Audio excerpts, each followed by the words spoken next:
कहानी की शुरुआत में हम एक लड़के को देखते हैं जिसका दो लड़कियां मिलकर पीछा कर रही होती हैं। दरअसल ये लड़कियां उसे बुली कर रही होती हैं। तभी उनमें से एक लड़की उसे आंख बंद करके किस करने के लिए कहती है। फिर जब वो इनके कहने पर ऐसा करता है तो ये दोनों उसकी पैंट उतार देती हैं और हंसकर उसका मजाक उड़ाने लगती हैं। तभी वो उसे उसकी अंडरवियर भी उतारने के लिए कहती हैं, जिससे वो डर कर उसे भी उतार देता है। ये देखकर वो दोनों हंसने लगती हैं और वो लड़का गुस्से में वहाँ से चला जाता है। तभी ये दोनों उसका नाम लवर बॉय रख देती हैं। इसके बाद हम देखते हैं कि अगले दिन वो लड़की अपने घर से निकलती है और अपनी साइकिल लेकर जंगल के बीचों बीच एक ब्रिज से जाने लगती है। तभी वहाँ पर हम लवर बॉय को देखते हैं जो एक लकड़ी लेकर वहीं छुपा हुआ था। तभी वो उस लकड़ी को उसके साइकिल में डाल देता है, जिससे वो लड़की गिर जाती है और काफी घायल हो जाती है। फिर लवर बॉय उसकी साइकिल उठाता है और उसे ब्रिज से नीचे फेंक देता है, जिसके बाद वो उस लड़की को पैर से लात मार कर नीचे गिरा देता है और उसे मार देता है, जिससे हमें पता चलता है कि ये लवर बॉय एक साइको है। अब हमें कुछ साल बाद की कहानी दिखाई जाती है, जहाँ पर कायली नाम की एक लड़की एक लैपटॉप के सामने अपने कपड़े उतारती है और फिर पूरी नेक्ड हो जाती है। दरअसल उसे गर्ल हाउस नाम के एक पोर्नोग्राफी वेबसाइट से ऑफर मिला होता है और उसके फादर की 3 महीने पहले ही डेथ हो चुकी होती है, जिससे उसे पैसों की सख्त जरूरत होती है। अब वो उस साइट को विजिट करती है, जिसमें एक बड़े से घर में, जो कि एक सीक्रेट लोकेशन पर था, वहाँ पर कई लड़कियों के ग्रुप को रखा गया होता है और वहाँ हर कमरे में कैमरास लगे हुए थे, जिससे लड़कियाँ वहाँ जो भी करती, जैसे कि सोना, खाना पीना आदि, वो सब उस कैमरे में लाइव दिखाया जाता था। अब उस वेबसाइट का सीईओ, जिसका नाम गैरी था, वो खुद कायली को लेने एक गाड़ी में आता है और वो उन सभी लड़कियों को काफी पैसे भी देता था। फिर वो कायली को सब कुछ बता देता है कि वहाँ पर लड़कियों को कैसे रहना पड़ता है और वो काफी सीक्रेट लोकेशन पर है, जिससे वहाँ कोई भी नहीं आ सकता और अगर आ भी गया तो वो घर में एंटर नहीं कर सकता, क्योंकि हर दरवाजे पर कोड लॉक लगे हैं। अब वो उसे लेकर उस जगह पर पहुँच जाता है, जहाँ वो उसे उस जगह के सिक्योरिटी इंचार्ज से मिलवाता है। अंदर जाने के बाद कायली की मुलाकात कैट से होती है। वो दोनों उसे बताते हैं कि इस वेबसाइट पर केवल पोर्नोग्राफी ही नहीं बल्कि और भी कई चीजें होती हैं और यहाँ पर कई लोग लड़कियों की लाइफ कैसे होती है ये देखने आते हैं और सारी लड़कियों की आइडेंटिटी उनसे सीक्रेट रखी जाती है, जिससे तुम्हें कोई भी नहीं पहचान पाएगा। इसके बाद कायली को बाकी लड़कियों के पास भेज दिया जाता है और उसे रहने के लिए एक सीक्रेट कमरे में भेजा जाता है। अब रात में डिनर के बाद वहाँ का टाइम स्टार्ट होता है, जब कायली को पहली बार कैमरे पर आना था। अब शुरुआत में तो सब ठीक था, पर थोड़ी ही देर में साइट हजारों लाखों लोगों से भर जाती है कायली के जिस्म को देखने के लिए। अब कायली भी उनके सामने कपड़े उतारकर डांस कर रही थी और पूरे 100% की ट्रैफिक अकेले कायली को ही मिलती है, जिससे ये सभी जगह वायरल हो जाती है और वो सभी लोगों की आंखों पर छा जाती है। तभी हम उसमें से एक आदमी को देखते हैं, जो कि वही लवर बॉय होता है, जिसने बचपन में एक लड़की को मार दिया था और अब ये बड़ा हो चुका था और ये एक हैकर भी होता है, जो कि काफी सनकी था। तभी एक जगह पर दो लड़के कायली को पहचान जाते हैं, क्योंकि उनमें से एक लड़का उसके साथ कॉलेज में पढ़ता था, जिसका नाम बैन होता है और वो बचपन से ही कायली से प्यार करता था, जिससे वो कायली को उस वेबसाइट पर देखकर शॉक हो जाता है। तभी कायली के डेस्कटॉप पर उसी लवर बॉय का मैसेज आता है, जिस पर कायली उसे अगले दिन आने के लिए कहती है, क्योंकि अब उसका टाइम खत्म हो चुका था। इधर बैन का दोस्त उसे चढ़ाकर कहता है कि तुम्हें कायली से मिलना चाहिए, क्योंकि तुम उससे प्यार करते हो। अगले दिन नहाते वक्त भी लोग कायली को ही देख रहे थे। इसके बाद जब कायली अपने कॉलेज में जाती है तो उसे लगभग हर लड़के ने पहचान लिया था, क्योंकि वो उसे ही घूर रहे होते हैं। फिर कॉलेज के बाद बैन उसके पास आता है और उसे अपने साथ कॉफी पर ले चलने के लिए पूछता है, जिस पर कायली मान जाती है और साथ ही उसे अपना नंबर भी देती है। अब जब कायली घर आती है तो वो लवर बॉय से बात करती है, जहाँ लवर बॉय उससे कहता है कि तुम बस मुझसे बातें करो। तभी हम देखते हैं कि लवर बॉय अब उसके प्यार में पागल हो चुका है और उसने घर में उसके साथ अपनी फोटो जोड़कर जगह जगह पर लगा दी होती है। फिर वो उसे अपनी एक तस्वीर भेजता है और ना चाहते हुए भी कायली को उसे अच्छा बोलना पड़ता है। रात को कायली और बैन दोनों डेट पर जाते हैं और अब उनमें काफी अच्छी बॉन्डिंग भी हो गई थी।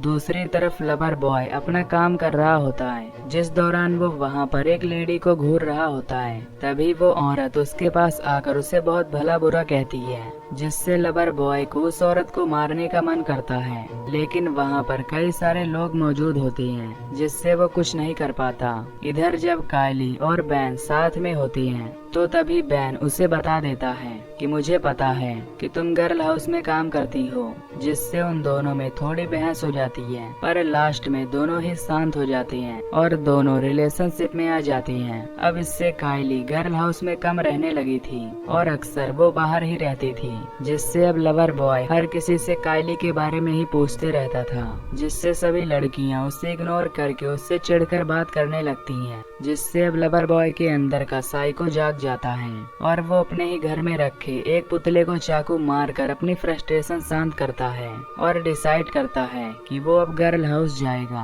पर वो जगह बिल्कुल सीक्रेट थी, लेकिन लवर बॉय हैकिंग भी जानता था, जिससे वो उस वेबसाइट को हैक कर लेता है और उसका एड्रेस निकाल लेता है। जिसके बाद वो उस वेबसाइट के क्रू मेंबर का पीछा करके उस जगह पर जाता है और जब उस मेंबर को शक होता है तो वो देखने के लिए पीछे मुड़ता है। पर लवर बॉय ने एक मास्क पहना हुआ था और वो उस मेंबर को गिराकर लगातार दरवाजे को उसके सर पर मारने लगता है, जिससे उस मेंबर की वहीं पर मौत हो जाती है। जिसके बाद वो ठीक वैसे ही एक एक करके पूरे सिक्योरिटी गार्ड्स को मार देता है और फिर उनके हेड को बंदी बना लेता है। फिर वो उससे गैरी का पता लेता है और उसके घर जाकर उसे भी जान से मार देता है, ताकि वो पुलिस को बुलाकर किसी की मदद न कर पाए। जिसके बाद अब वो गर्ल हाउस में घुस जाता है और उनमें से किसी को भी नहीं पता होता कि वो अब अंदर आ गया है और सभी लड़कियां वेबसाइट पर बिजी होती हैं। फिर जब लवर बॉय अंदर जाता है तो वो देखता है कि एक लड़की ड्रग ले रही है, जिसके बाद लवर बॉय सबसे पहले उसी लड़की को मारता है। वो एक रस्सी से उसका गला घोट देता है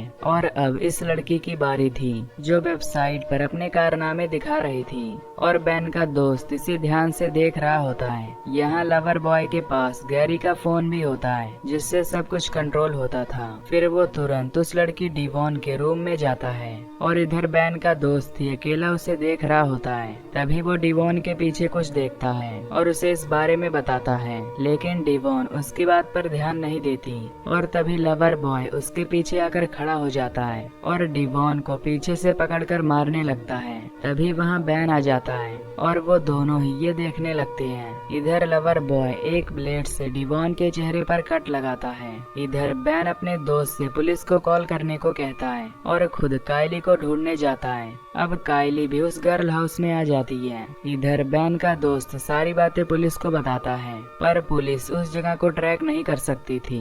दूसरी ओर लवर बॉय डिवॉन को एक कुर्सी से बांधकर उसके फिंगर्स को एक एक्स से काट देता है और बाकी कमरों में सब कुछ लाइव था और प्राइवेट होने के कारण सिर्फ बैन और उसका दोस्त ये देख पा रहे थे। फिर लवर बॉय जब दूसरे कमरों में जाता है तो उसे सब लाइव देख रहे थे, पर लोकेशन सीक्रेट होने की वजह से वो कुछ नहीं कर सकते थे।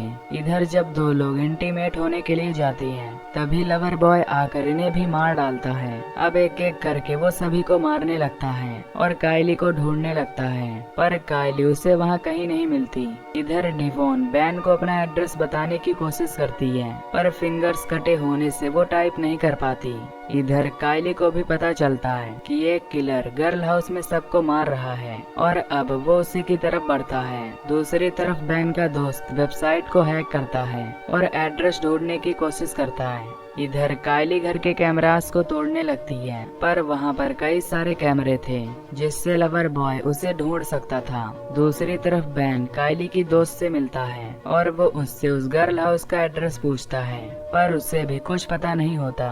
इधर कायली और केट दोनों ही अब सतर्क हो जाती हैं, पर तभी लवर बॉय कायली को पकड़ लेता है और उसके साथ जबरदस्ती करने लगता है। पर तभी पीछे से केट उस पर एक रॉड से हमला करती है, जिससे लवर बॉय बेहोश हो जाता है। फिर वो उसके पास से गैरी का फोन ले लेती है और उससे पुलिस को कॉल करके बुला लेती है। तभी वहाँ पर गर्ल हाउस का एक और सिक्योरिटी गार्ड आता है सभी को बचाने के लिए, पर तभी लवर बॉय एक चाकू को उसके गले में घुसाकर उसे भी मार देता है। फिर वो केट को भी पकड़ लेता है और उसे भी मार देता है और अब इस पूरे गर्ल हाउस में केवल दो लड़कियां ही बची होती हैं। एक डिवॉन जो कि घायल थी और दूसरी कायली। इधर जब बैन पुलिस को कॉल करता है तो पुलिस कहती है कि उन्हें उस जगह का पता चल गया है और पुलिस वहां पहुंचती ही होगी। इधर डिवोन को काफी दर्द हो रहा था, जिससे वो एक प्लास्टिक से अपना दम घोट लेती है। ये देखकर कायली एक जगह पर आकर छुप जाती है जहाँ पर कोई कैमरा नहीं था, जिससे लवर बॉय उसे नहीं ढूंढ पाता। तभी कायली एक कागज पर एक फेक जगह लिखती है और उसे कैमरे में दिखाकर कहती है कि मुझे पकड़ो। फिर वो कंट्रोल रूम में जाती है और सारे कैमरे और लाइट्स को बंद कर देती है और फिर एक नाइट विजन कैमरा लेकर एक जगह पर छुप जाती है। अब जब लवर बॉय वहां आता है तो वो उसे नहीं देख पाता और तभी कायली एक चाकू को उसके छाती में घुसा देती है, पर लवर बॉय गुस्से में उसके ऊपर बैठ जाता है और उसका गला दबाने लगता है। लेकिन कायली उसके सर पर मारकर उसे बेहोश कर देती है और फिर उसे कैमरे से लवर बॉय के सिर पर ताबड़तोड़ अटैक करने लगती है, जिससे लवर बॉय वहीं पर मारा जाता है। फिर कायली घर से बाहर आती है। तब तक यहाँ बैन और पुलिस भी पहुँच जाती है, जिससे कायली अकेली ही बच जाती है और ये मूवी यहीं पर खत्म हो जाती है। तो दोस्तों, अगर आपको ये मूवी की एक्सप्लेनेशन पसंद आई हो तो वीडियो को लाइक और चैनल को सब्सक्राइब कर देना। बाकी मैं मिलूंगा आपसे अगली वीडियो में। Till then take care, love you, bye bye.